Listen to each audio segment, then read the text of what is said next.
This city of broad shoulders and bold hearts, this windy city that blows into the sails of your souls, sending you soaring on dreams and hawk wings if you let it. This city of emerald necklaces and great lakes, juxtaposing nature and skyscraper. This city brutal and beautiful. This city of 16 shots and cover-ups. This city that waters asphalt with blood. This sanctuary city. This segregated city. This rainbow-colored, rainbow-connected blue lines in blue collar. Red lines cutting through redlining legacies. This brown and green, pink and purple. You can travel the world on an elevated train in this city. Mexico and China, Italy and Lithuania, the descendants of slaves, great migrations, native land, Black, free man founded. This city with two tales that we love as fiercely as its winters are harsh. Let us dedicate today to this city, to using our voices for those who are silenced, to using our privilege to open doors, build bridges, shatter ceilings, and with outstretched hand, welcome in the denied. Let us do the work that is more than the trending words of equity and inclusion. This is heavy, but it is our brother, our sister, our humanity. Let us not be weary as we labor. Let us always remember why we fight, why we carry with us into every space this message of hope. If we can better link this city, if we can irrigate funding and equity into barren lands of food deserts and school closures, if we can dam the tsunamis of gentrification, slow the erosion of immigrant families who built beauty with bare hands only to be outbid and their culture commodified.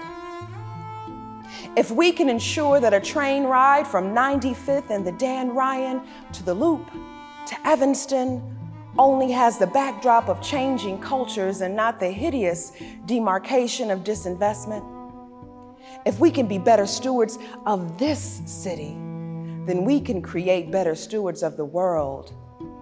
Because a train ride in Chicago is more than transportation to and from school and work. It's a passport to the globe. With open minds, with intention and purpose, let us work broad shoulder to shoulder. Hope may be a thing with wings, but sometimes it glides on elevated tracks. Let us deal hope today, and let us start with this city.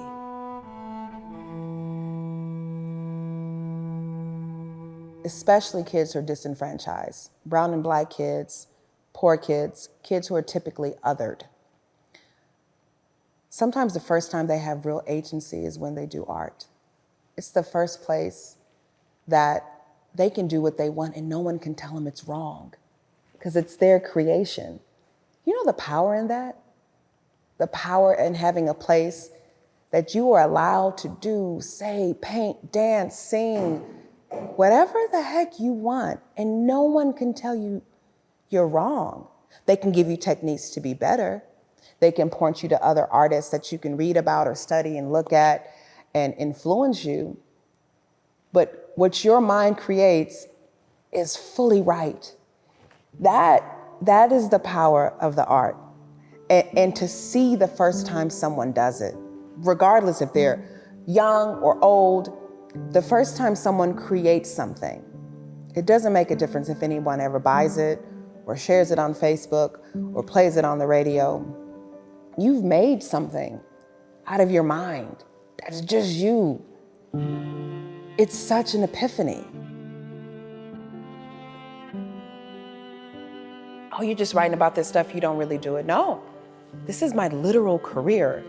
I wake up every morning and go to work with people who are trying to strategize on how to make this city more equitable, more sustainable, more respectful of culture, more resilient. And not that I'm an expert on it, but I take pride in being in spaces where no one like me is there. I'm typically on panels, especially in areas of development with urban planners.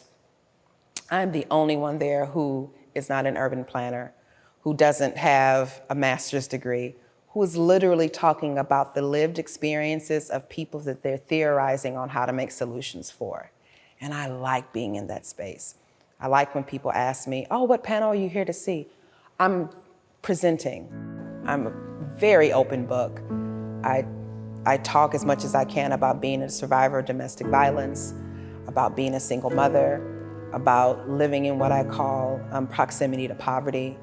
I have had my house foreclosed. I have been evicted. I have lost my job. I have been unemployed. I have been on food stamps. I have been in the spaces that typically people who look like me or sound like me or have been educated the way I am don't talk about having lived to. And I hope that I can remind people that our concept of what poverty looks like, about what domestic violence looks like, is not what we've been taught. And the reason why I have been able to manage my way out of it is because I had access to resources, because I was educated. And I hope that in all of my careers, all of my career portfolio, that I always strive to make that accessibility available to people who would otherwise be denied. To help push that along, if I can do it through the arts, if I can do it through a poem, if I can do it through reminding people that you see me on this side, but I was once on another side of it, desperately needing that help. So I'm gonna talk about it. If you bring it up or if you don't, you will never be able to use it to pierce me. I've already put it out there for you and hope to work on the solution so someone else doesn't have to experience it too.